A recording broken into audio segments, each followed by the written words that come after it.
What is going on, everybody? You are McLaren Speed Shop World Champion coming at you with the breakdown on how we can overcome Sakazuki. Very tough matchup. Sakazuki is the upcoming, and depending on when you're watching this, if the fist set's already out, the top deck now in the game. And it's just a very good all-around deck around cost removal. It can kind of go up against anybody, and you got a shot with Sakazuki to win against anybody. However, we do have the kind of the inverse, like Bizarro matchup where we are power removal. So it's a removal deck versus a removal deck. And the good news for you guys is the game plan on beating Sakazuki is pretty simple. It's like a straight ahead. Early turns, we just want to hit him for as much as we can and drop his life. So we want to trade out life. So the rule I kind of go for is like the 2 for 2, like overall. So the first part of the 2 for 2 thing is trading out our life. So if you're going first, your second turn, literally just put all 3 Don on Law and hit him for 8,000 because he's going to take the life. There's no reason for him to counter out of that. If he does, he's insane.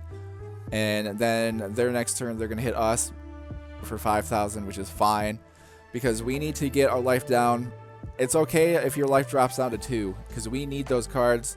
We need to bolster up our hand because let me jump into, let's find Sakazuki here. So I break down like the ability. All right, blue black, and where's this man? I'm blind. I don't see him. Okay, here he is. So Sakazuki, regular ability, activate once per turn. They get to discard a card and draw 1 card. So that means they're drawing 2 cards a turn, basically. And that is something we cannot keep up with. And that is our biggest disadvantage against Sakazuki, is the fact they can cycle through so many cards to get the cards that they need. And the fact that they have like characters and stuff that even if they discard cards to the trash, they have characters like Rebecca and stuff like that to bring them back.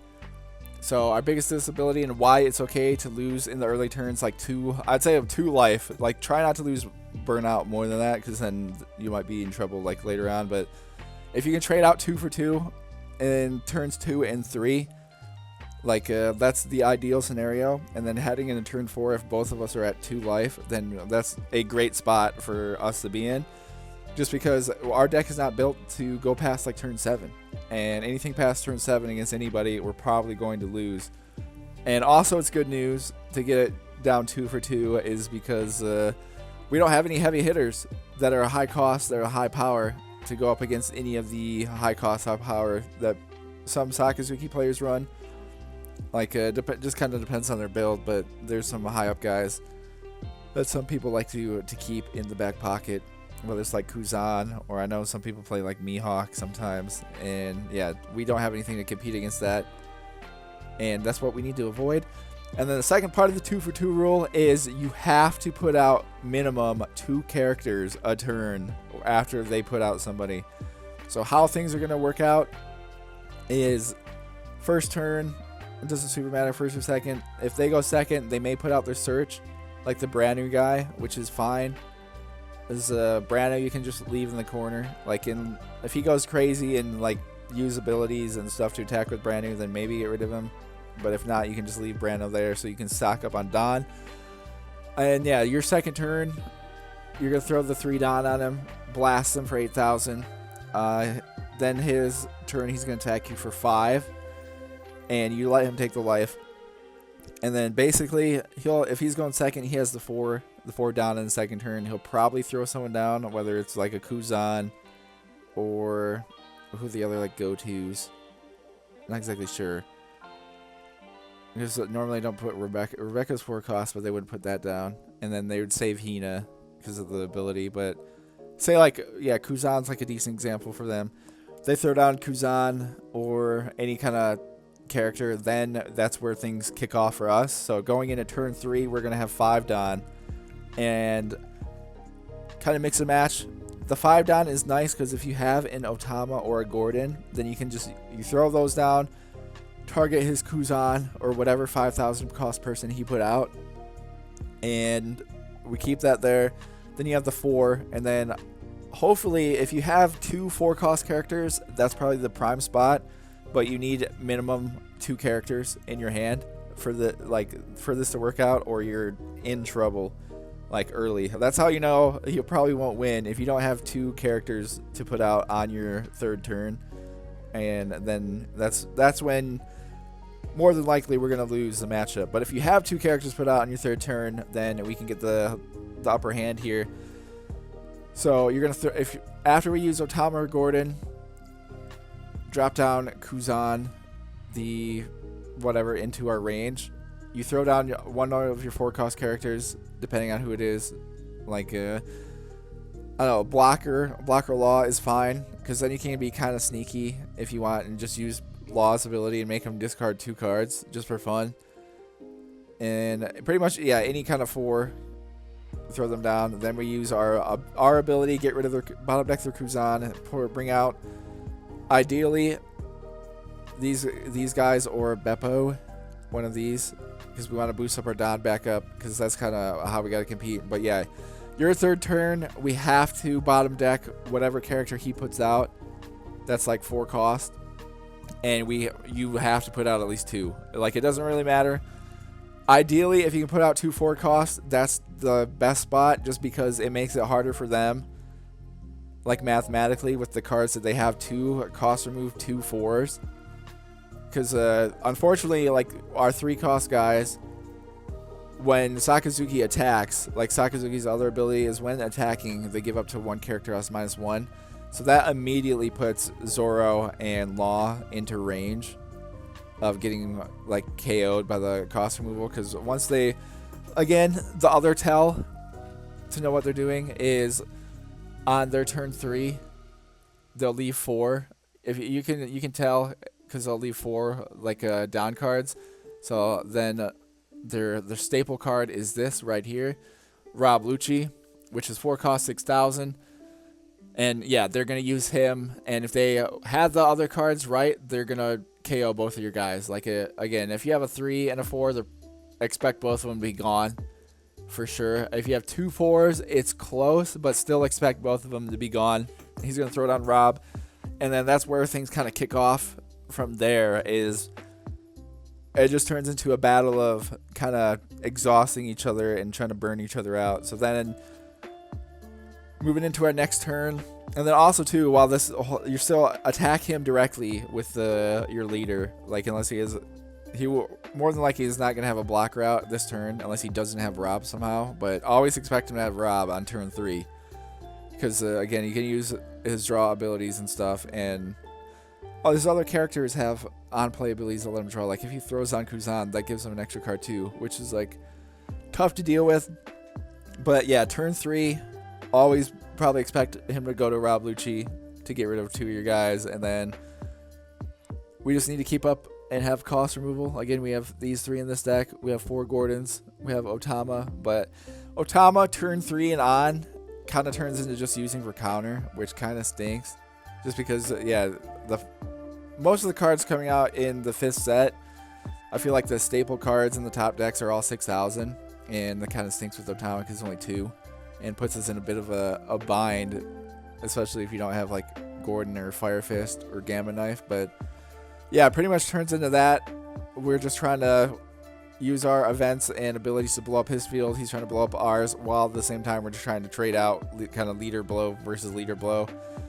And yeah, it's kind of situational from there, but that is kind of the overall game plan.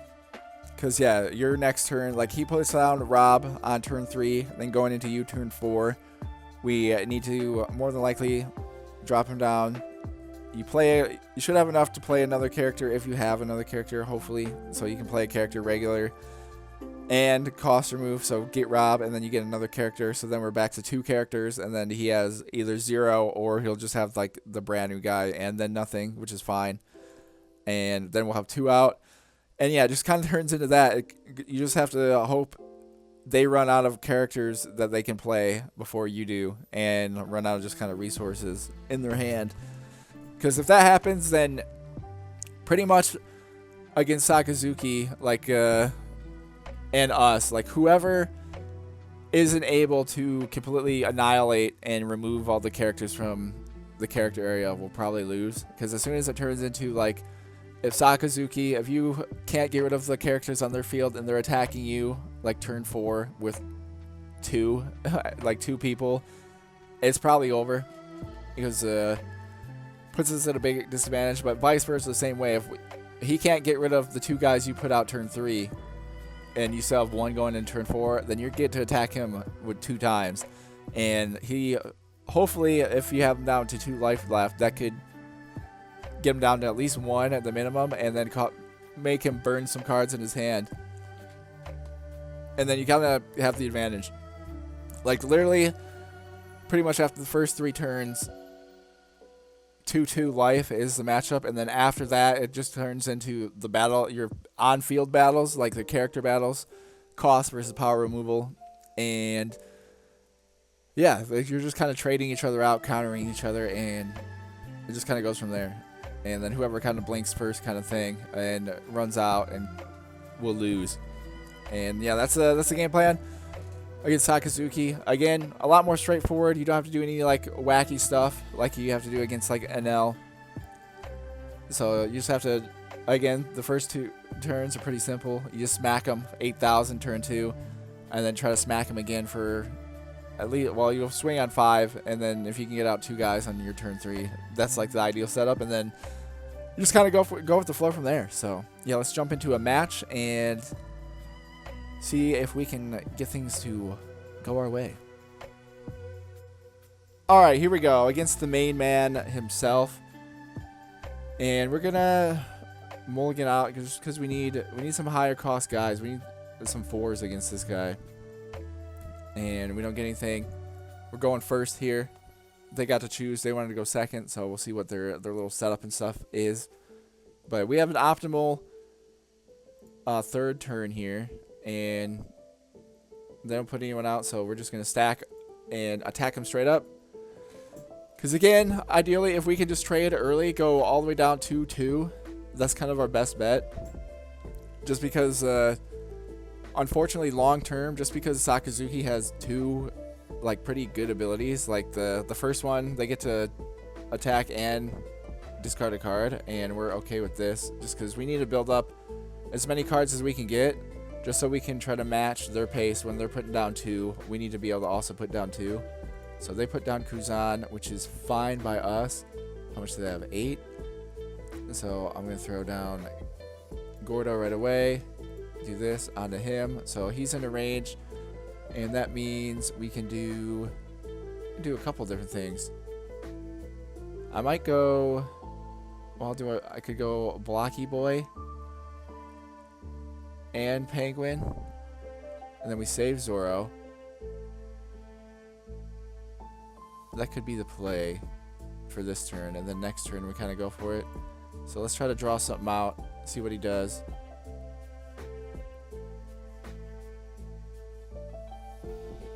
Because he has that, so I'm fine with that. Because I'm going to deploy him. We're going to use our card action, get rid of 2 more of his cards. And then we'll use our ability, 1, 2, 3, bottom deck him. Bring out these guys, get back up to 3, and end our turn. So we'll see if he can drain both of these guys. 2 4s out, it'll be close. Obviously, like if you throw out a 3, he just has to drop you by 1, and just by attacking, he can put you in range for Rob Lucci.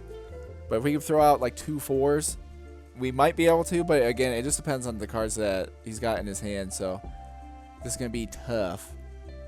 But if we can withstand this turn, and depending on what he gets out, we might be in okay shape just because we have a couple of these. So he's got another Kuzan. Waiting is fine. I can use Otama. And he's going to attack us straight up with 7. Honestly, we're okay. We're okay with that. Get another card. There we go. That's pretty nice. So he only puts down the 1, and who we have to get rid of. So we're at 5, unfortunately. Would have been nice. Okay, they quit out. Alright, so we didn't really get the full match here, but things were going to be like okay, I think. We had plenty of options here. I had Zoro and him, so we could have probably more than likely got them down to 1 or 0 this turn, and we overwhelmed them. Again, like it's kind of vice versa, is Sakazuki also has to keep up with our pace of play. And then if you're putting out 2 characters a turn and they are only putting out 1, then you got them. And obviously you only put out the 1, so that allows us to then use all of our stuff to just target the 1. And going up against a removal deck, it's like the game plan is simple. It's just hard to pull off. You literally just, you have to overwhelm them. Because again, ideally, even though Sakazuki has Rob Lucci, so he can get rid of 2, if you're able to put out at least 4 to kind of put the pressure on them to like make a decision, you're kind of okay. But again, to defeat our deck and to defeat Sakazuki, it's kind of the same thing of you just have to overwhelm. Because again, we only can use our ability on 1. They only can normally use theirs on 1. And you pretty much kind of do that. But yeah, we were looking pretty good in this one, I think. We had plenty of options to go for. We had a Zoro and another Law that we would have got down. We cleared him out, got down a Law and Zoro. We could have attacked him potentially 4 times. We could have went for the game. Probably wouldn't have. Probably would have got him down, kept the blocker up just to be safe. But having out 4 bodies, and the next turn, no matter what, he could have max got rid of 2. So the turn after that, we would have won turn 5. Just because there's literally nothing he could have played with our removals built up. There's no one he could have played next turn. Even he would have had to play like at least two blockers, and based on his stuff, it would have been close. But well, even with that, like we would have got him down and get rid of 1 blocker. You only can block 1, and we'll still be swinging at him with a bunch. But yeah, that's kind of the basis premises of beating Sakazuki. I'll try to jump into another game here. But yeah, again, early game, just swing at him because we want to get it down 2-2. Getting each other down 2-2 by like turn 4 is ideal for us because again, we are not built for the late game. So we need to win as quick as possible, and also too because Sakazuki just has heavier hitters like late game than we do, and we need to avoid that. So it's okay if they attack you straight up the first couple turns. Again, these are in your life. These are extra cards that can help you. And since we don't have a draw ability like Sakazuki does, it's our best way to be able to kind of manage. But at the same time, you also need to be kind of like mirroring. And ideally, yeah, end of turn 4, 2-2 is the split. If you get them down lower than 2, then you have a great shot of winning. Because then you're pretty much on control of the game. That means you have multiple people out. But yeah, that's the game plan, a little bit against Sakazuki, and, see if we can find like hopefully a full game. All right, so here we go, and got an okay hand here. We'll see what we draw, but yeah, that's kind of all right setup. We got a Zoro and a Law, but we do just need a couple other cards here.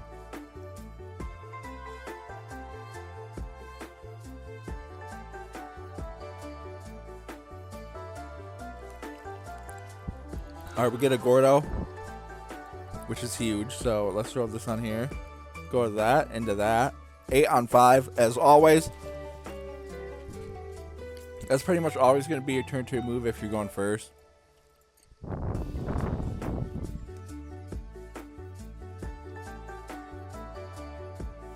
Alright, then we're okay with this because we need some more cards. He's going to throw out Kuzan, which is fine. We do need to get rid of him, though, because it's an issue for us.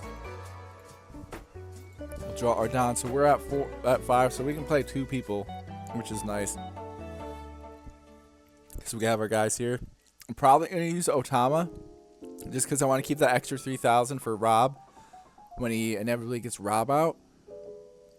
So we'll throw down Otama right away. Put the 2 on that guy. And then I have 4. We'll probably use it here. And then, what do I want to do? I could try to disrupt him early with getting rid of 2 cards. Which I think we might. Let's see what we get rid of. And then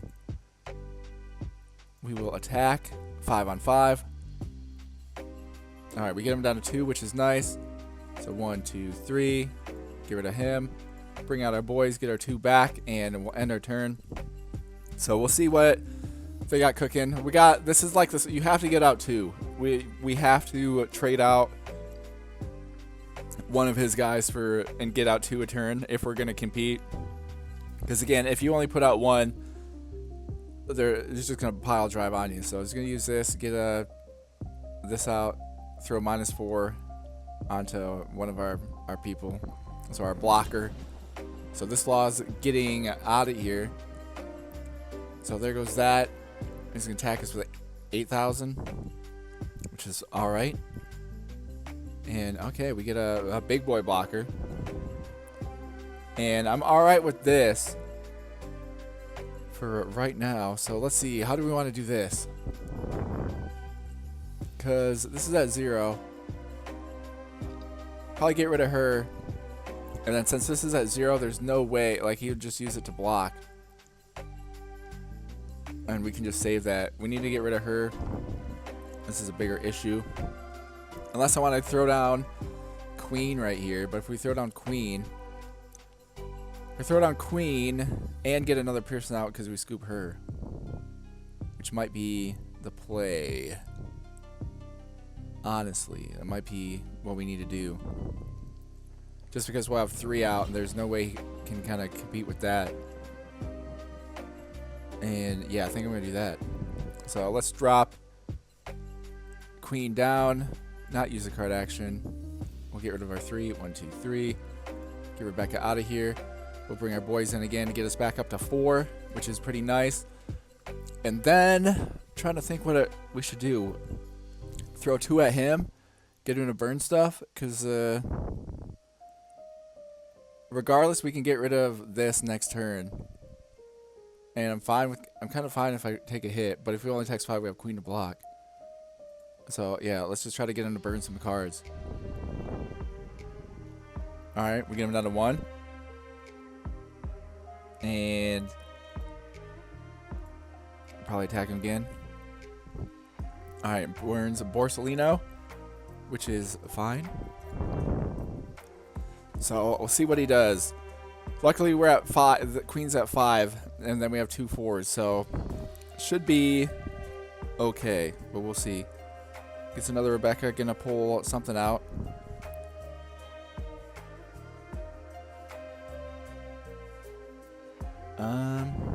Another Hina, so okay. Can throw Hina down, drop this guy down to what, 1, and get rid of him.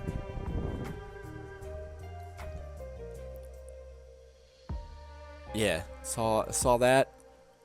Was ready for that. But we'll kind of see. Again, we can scoop Rebecca up. We can get out 2 characters next turn.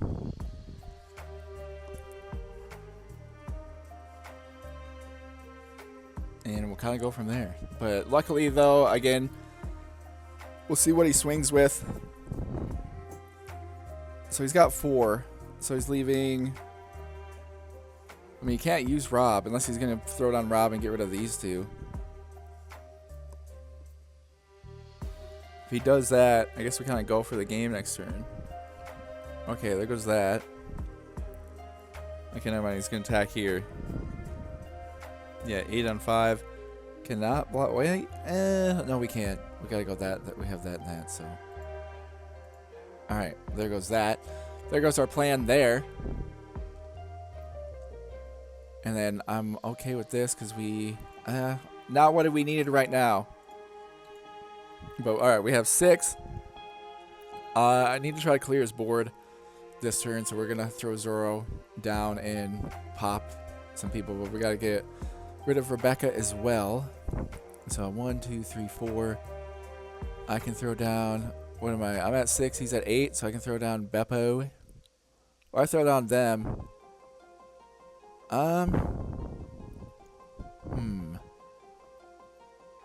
Kind of go one or the other. I kind of got to go one or the other here. Throw them, drop one of them down. That might be the move. Yeah, let's do that. Just do that on there.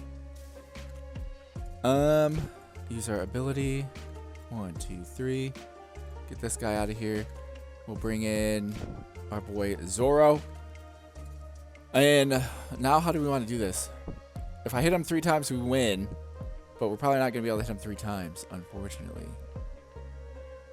So we'll throw 1 on Zoro, and we'll attack 6 on 3. And then one on our guy here, attack 6 on 5.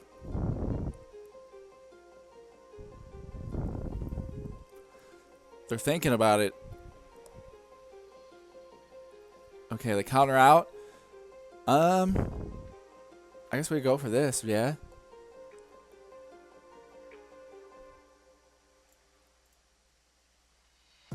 Go for it again. Get him to burn something. Oh, they didn't. All right. So there we go with that. And we'll see what they get out this turn. They got the full Don.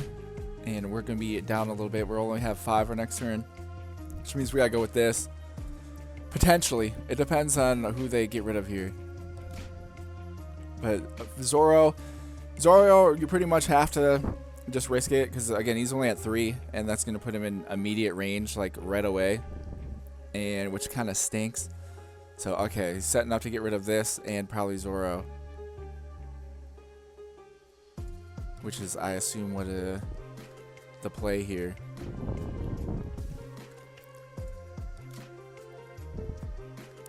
Okay, so what's this lady do? -2.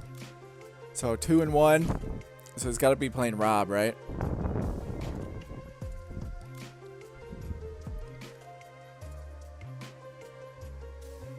So 9 on 5. That's stinky. We only have 8. Alright, well, yeah, then he's going to throw down Rob and get rid of both of them. Alright. I mean, we can get rid of Rob at least, so that works for us. Yeah, ready for that. So there goes that on that. Draw our Don here. Dang, if only... So Gordo puts us at 4 to get rid of him. I can throw down Beppo and this. Or we could Fire Fist and get rid of both of them. I probably should do that, yeah? That'd put us at 3, though. And I can't get down 2. And, I mean, this isn't... If he attacks with this, that'd be 5. It'd be kind of nutty. But, I mean...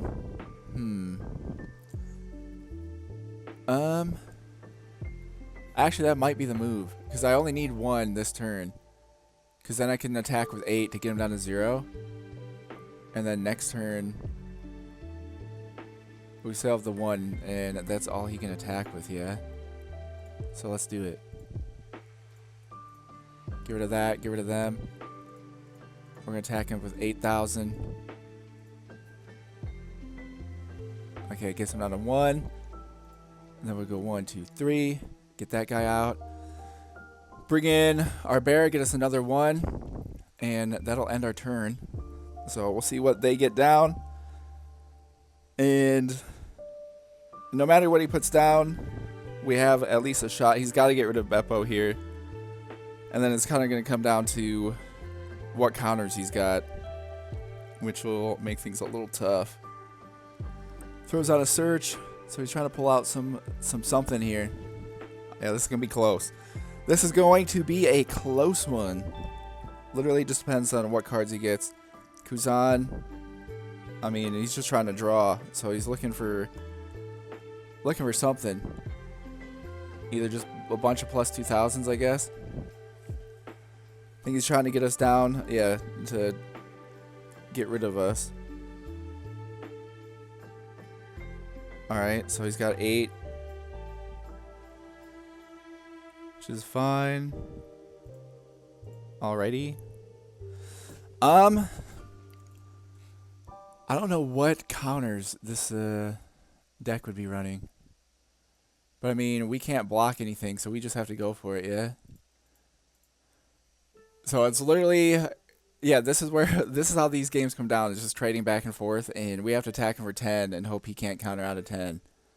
Because even if I got rid of this, he can just throw it on all of them and go for us next turn. Because I don't have a block or anything, so this is all we can do.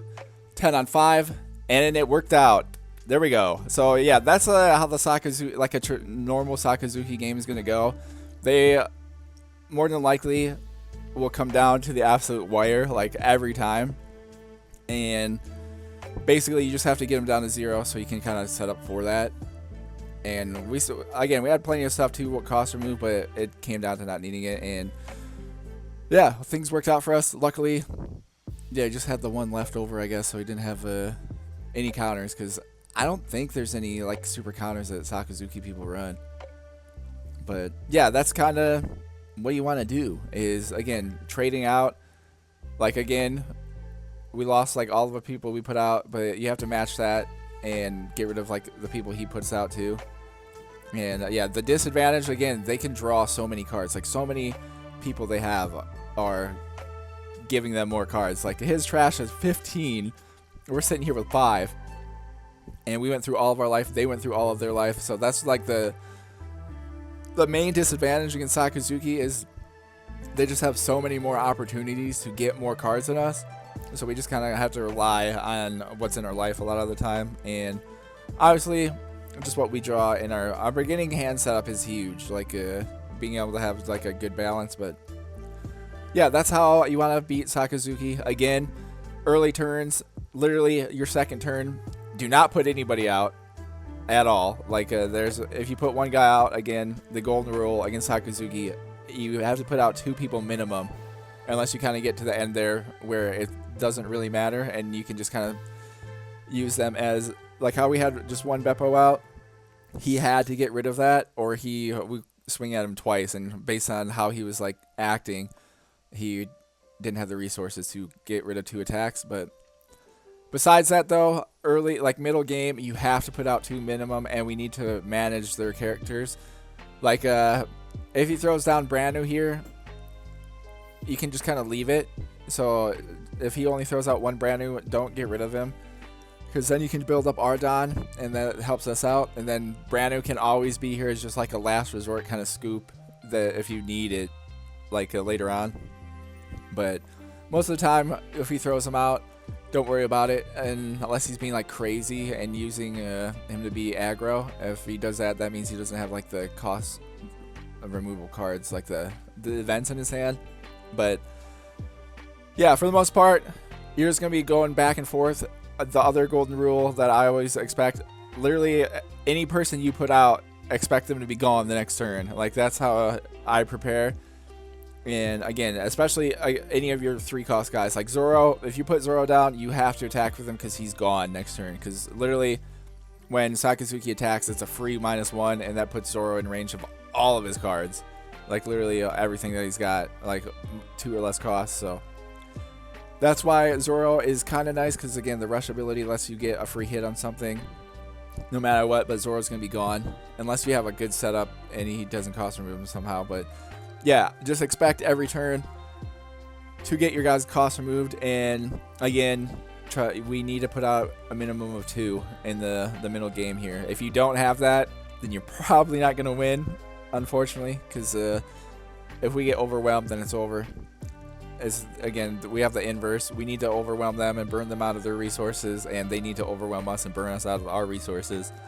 And unfortunately, with the head-to-head of that, Sakazuki in general just has the slight advantage, just because he's got the deck is made a little bit better, because their blue and black cards are both navy, which is nuts. So they have like the universal, while unfortunately for us, we have to rely on just some draws, because Gordon's big, but he's only film, and then our other guys, like our other cards, are just different. So as of right now, the head-to-head, we have overall the slight disadvantage against Sakazuki, but you can beat him. Again, if we get the perfect setup, you can beat Sakazuki. And yeah, going first, I mean, first and second doesn't super matter, because again, on your second turn, you need to be swinging at him for at least 8,000 regardless, and we just need to trade out 2-2 as fast as possible, because again, we get him down 2-2 as early as you can, then that works out for us, because we don't want the games going long. Like this kind of turn 7 is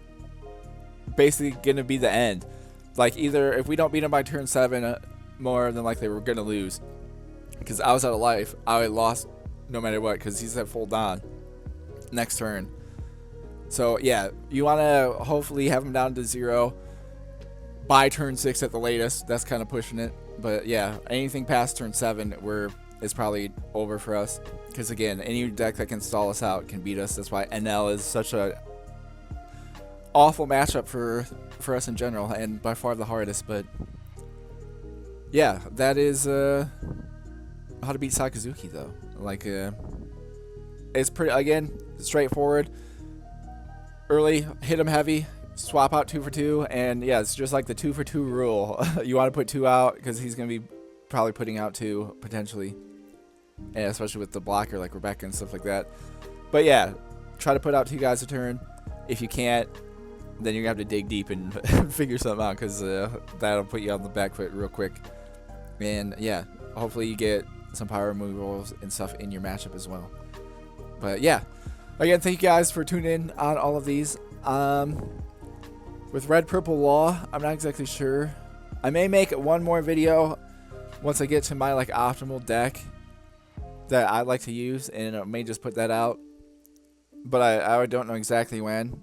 But besides that, if there's any other decks you want me to use Red Purple Law against, let me know. But if not, I'll probably take a little break from Law, because I want to learn and play with some of the other decks and try to learn those better, especially too in the future when I play against them, so I know what to expect. But yeah, that'll probably do it for the Red Purple Law little series we got here. It was pretty fun. This was really fun to make. I didn't expect or plan on making something like this, but it is now like kind of like go-to little baseline that I might do in the future. If I figure out another fun deck to use, I might do the same thing of going up against the top decks and yeah, trying to break it down the best I can. But yeah, thank you guys so much for all the support and all this stuff. It means a lot, and I've been having a lot of fun just putting all this stuff together. Also too, because I get to use my favorite deck and my favorite like cards in the game. Like power removal is super fun and super cool to me, because yeah, it's like a unique thing, and it lets you just adjust and think on the fly, and I just really enjoy it. But yeah, anytime you get to play Sakazuki is always a fun little challenge and stuff too, especially when we come out on the top. But yeah, thank you guys so much for all the support and everything. It means a lot, and I'll see you in the next one.